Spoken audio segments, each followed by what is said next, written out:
Hello students. Hello students. Today we are going to start a new chapter, that is wave optics. Optics is the branch of physics, and where the light is considered as a wave, where the light is considered as a wave, such a part or the subject or the branch of physics is called as wave optics. बऱ्याच जणांचं लक्ष नाही, माझं लक्ष आहे. मी आपल्याला बाहेर थांबा, माझा नंतर हिशोब करेल. मग इंट्रोडक्शन बघा. तुम्हाला हे माहित आहे, light travels in a straight line. Fourth पासून माहित आहे, पुट्ट्यांचा प्रयोग, मेणबत्तीचा एक्सपेरिमेंट, बरोबर. Speed of light in air और vacuum is 3 × 10⁸ metre per second. या 8 ची फोड केली 10⁵ × 10⁵. 10⁵ वेगळा आणि 5 वेगळा केला तर 10⁵ म्हणजे काय, किलोमीटर. 1000. याला 1000 ला याच्यातून 1000 वेगळा केला, मग 1000 मीटर म्हणजे 1 किलोमीटर ना. म्हणजे 3 × 10⁵ किलोमीटर पर सेकंड. हा 10⁵ म्हणजे काय असतो, लॅक. म्हणजे 3 लाख किलोमीटर पर सेकंड. एका सेकंदात 3 लाख किलोमीटर इतका प्रवास करू शकतो लाईट. इतका स्पीड आहे. लाईटच्या स्पीड इतका अजून कोणाचा स्पीड नाही. When light is incident on the surface of transparent medium. Transparent medium कोण आहे, ग्लास, वॉटर, ऑइल्स. पारदर्शक आणि ओपॅक. मीडियमचे दोन प्रकार आहेत, ट्रान्सपरंट आणि ओपॅक. ओपॅक म्हणजे भिंत सारखे, जे आरपार लाईटला जाऊ देणार नाही, वूड. तर मग ट्रान्सपरंट मीडियम वर जर लाईट पडत असेल इन्सिडेंट मध्ये, तर तो काय होतो, काही पार्ट त्याचा रिफ्लेक्ट होतो. म्हणजे तो पदार्थ चमकतो. याचा अर्थ तो पदार्थ चमकला, याचा अर्थ ते रिफ्लेक्टेड रेज आपल्या डोळ्यामध्ये आले, म्हणजे ते रिफ्लेक्टेड रेज आहे. समजलं. आणि काही लाईट त्या ट्रान्सपरंट मीडियम मध्ये काय करतो, एंट्री करतो. त्याला रिफ्रॅक्शन म्हणतो आपण. म्हणजे when light is incident on the surface of transparent medium, part of light is reflected. Reflection माहिती ना, समजतं ना. अँड पार्ट ऑफ इट म्हणजे लाईटचा काही हिस्सा enters into that medium. Enters means bends. That is called refraction. आता second point, corpuscular theory होती, परंतु ती डिलीट केलेली आहे. माहिती ना, कॉर्पस्क्युलर थिअरी. याच्या अगोदर ती काही इम्पॉर्टंट नव्हती, पण ती ही समजण्यासाठी तिची गरज होती. परंतु आपल्याकडे टाइमचा प्रॉब्लेम म्हणून आपण स्टार्ट केलंय wave theory of light. Wave theory of लाईटला हायजन्स वेव्ह थिअरी असंही म्हणतात, कारण हे हायजनने ही थिअरी लिहिलेली आहे. ही थिअरी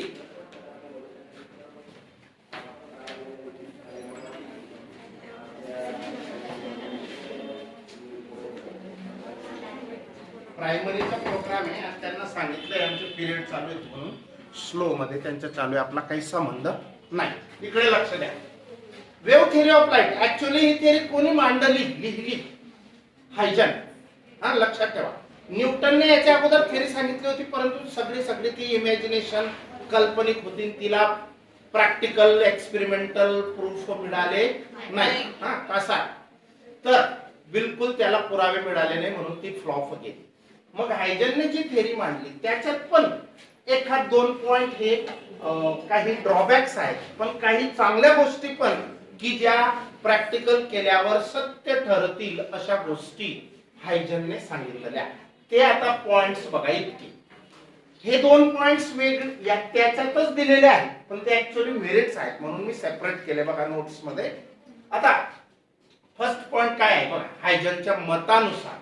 हायजनने काय सांगितलं की लाईट काय आहे, कारण लोकांना लाईट आधी माहिती करून देणे आवश्यक आहे. लाईट आहे काय, प्रॉपर्टीज काय आहे लाईटच्या, कोणत्या कोणत्या घटना घडवतो लाईट, फेनॉमेनॉन ऑफ लाईट, ते सगळं सायंटिस्ट लोकांनी त्याची उकल केली, सोल्युशन्स तयार केले. तर बघा, according to Huygens theory, light travels in the form of wave. हायजनचं म्हणणं असं आहे की लाईट हा वेव्हच्या स्वरूपात प्रवास करतो. वेव्हच आहे, बरोबर, पहिला पॉइंट. आणि हे खरं आहे, आणि हे आज पण खरं आहे प्रॅक्टिकली. नंतर these waves emitted by source of light. ह्या वेव्ह, लाईटच्या वेव्ह कोण एमिट करतं, म्हणजे उत्सर्जित करतं? Source of light. Source of light म्हणजे प्रकाशाचे उगमस्थान. प्रकाश कोण देतं? मग सन आहे, अजून भरपूर आहे. हा, तर these waves are emitted by source of light, travels with uniform velocity in all direction. आता सनचा जो लाईट आहे सगळीकडे तो सारखा लाईट सोडत असतो, हा, इन ऑल डायरेक्शन. समजला हा point? these waves emitted by source of light. या वेव्स, लाईटच्या वेव्स कोण एमिट करतं? Source of light. Source of light travels with uniform velocity. सगळीकडे जाण्याचा, प्रत्येक वेव्हचा स्पीड हा कसा आहे? सारखा आहे. आणि इन ऑल डायरेक्शन म्हणजे सर्व दिशांना तो जातो. समजला दुसरा पॉइंट? तिसरा पॉइंट बघा, when light enters our eyes. जेव्हा प्रकाश आपल्या डोळ्यांमध्ये प्रवेश करतो, एंट्री करतो, we get the sensation of light.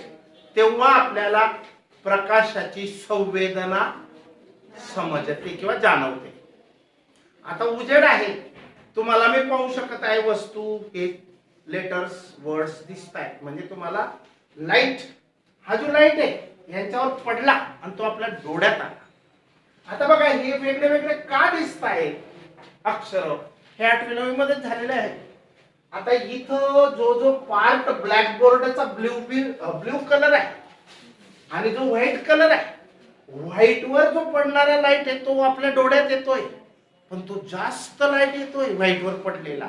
आणि ब्ल्यू, त्यांच्यामध्ये जे गॅप आहेत ना असे बारीक, त्याच्यावर पडलेला लाईट हा आपल्या डोळ्यात कमी येत आहे, म्हणून तो डार्क दिसतोय. आणि लाईट हा शब्द हा व्हाईट दिसतोय. जितका जास्त प्रकाश येईल असं असतं, रिफ्लेक्ट होतो, लाईट त्याच्यावर पडतो आणि ती वस्तू आपल्याला दिसते, तो आपल्या डोळ्यात एंट्री करतो, रिफ्लेक्टेड लाईट, हा, फ्रॉम एनी ऑब्जेक्ट. तर असा समजलं मग, sensation of light. When light enters into our eyes we get the sensation of light. जेव्हा प्रकाश आपल्या डोळ्यात प्रवेश करतो तेव्हा आपल्याला प्रकाशाची संवेदना जाणवते किंवा समजते. Different colours of light are due to different wavelengths or frequencies of these light waves.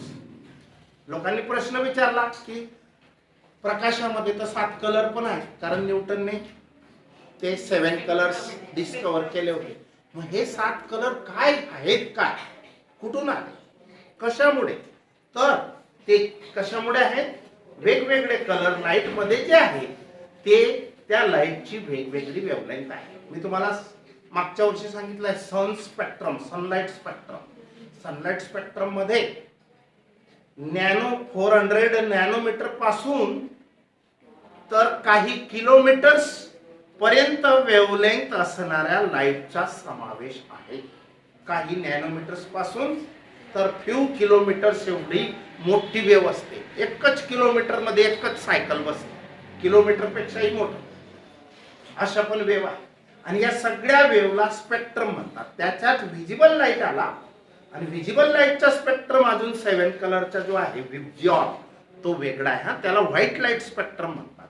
पण सनलाईट मध्येच तो व्हिजिबल लाईट स्पेक्ट्रम आहे, व्हाईट लाईट स्पेक्ट्रम आहे. ओके, स्पेक्ट्रम म्हणजे पट्टा, अनेक गोष्टींच्या, सारख्या गोष्टींचे एकत्रीकरण, दॅट इज अ स्पेक्ट्रम. मग आता डिफरंट कलर्स ऑफ लाईट कशामुळे असतात? एक तर वेगवेगळ्या वेव्हलेंथ किंवा वेगवेगळ्या फ्रिक्वेन्सी, म्हणजेच कारण वेव्हलेंथ लहान, सर 2 मिनिटं, तर वेव्हलेंथ लहान तर फ्रिक्वेन्सी जास्त, वेव्हलेंथ मोठी तर फ्रिक्वेन्सी कमी, माहिती की नाही? आता बघा, ही एक वेव्ह आहे, ही एक वेव्ह आहे. आता एवढ्या अंतरात मी, हा, हे एवढं अंतर, याच्यात मी अनेक वेव्ह बसवू शकतो. या दोघं वेव्ह मध्ये फ्रिक्वेन्सी कोणाची जास्त आहे? याची. म्हणजे वेव्हलेंथ ज्याची कमी आहे त्याची फ्रिक्वेन्सी जास्त. समजलं? हे माहिती. वेव्हलेंथ म्हणजे फ्रिक्वेन्सीज. आता पुढचं आहे for propagation of wave.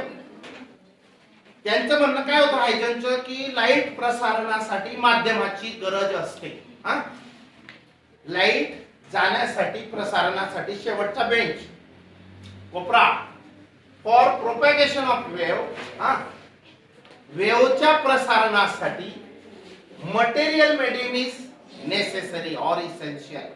Material मीडियमची आवश्यकता असते. परंतु हे खोटं ठरलं. Hence the assumed, hence he assumed, म्हणून हायजनने एक गोष्ट अज्युम केली, मानली. काय? की the existence of hypothetical. Existence म्हणजे अस्तित्व आहे, काल्पनिक.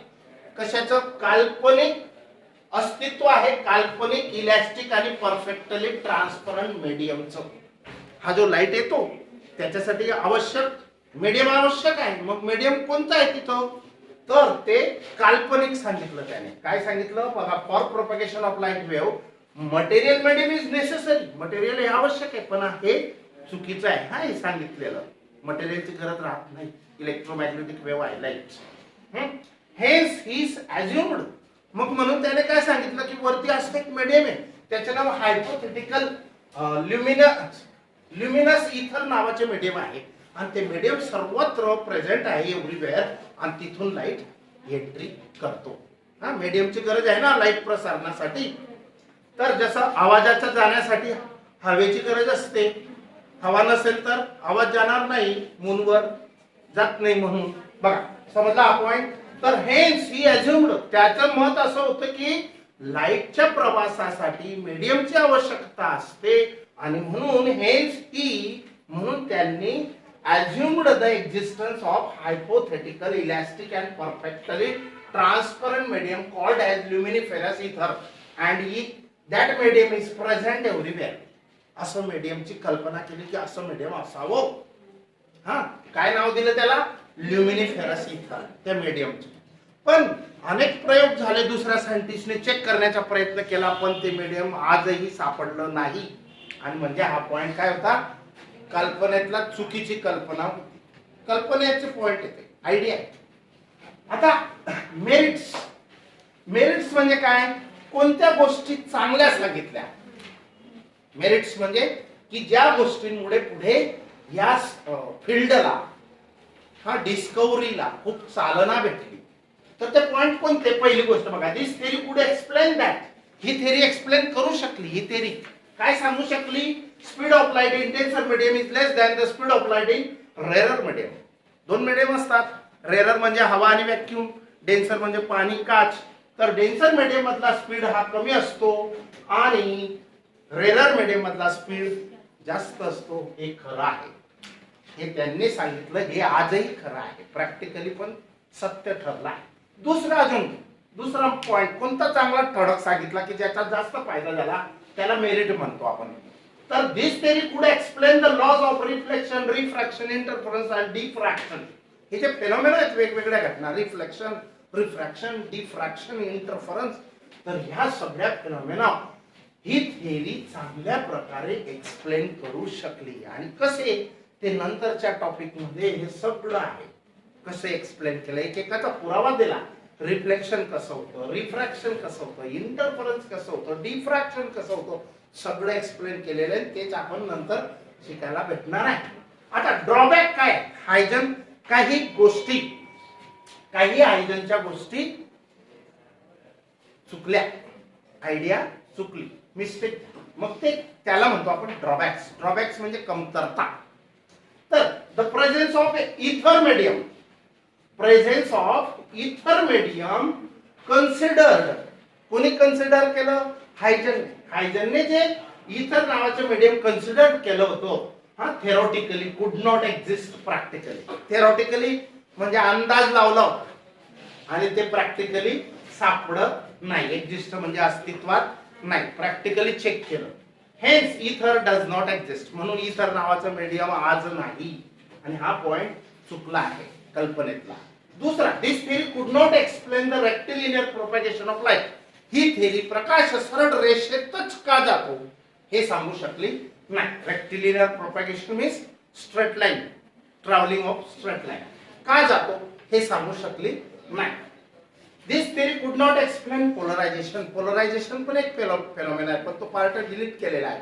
पोलराइज लाईट, तर ते पण सांगू शकले नाही पोलरायझेशन. आणि शेवटचा पॉइंट आहे, दिस theory could not explain Compton effect आणि फोटो इलेक्ट्रिक इफेक्ट. हे नंतर शोधले गेले, हायजेनच्या थेरीच्या नंतर शोधले गेले. हे इफेक्ट ती थेरी, हायजेनची थेरी सांगू शकली नाही. समजलं? मग हे मेन पॉइंट्स आहे.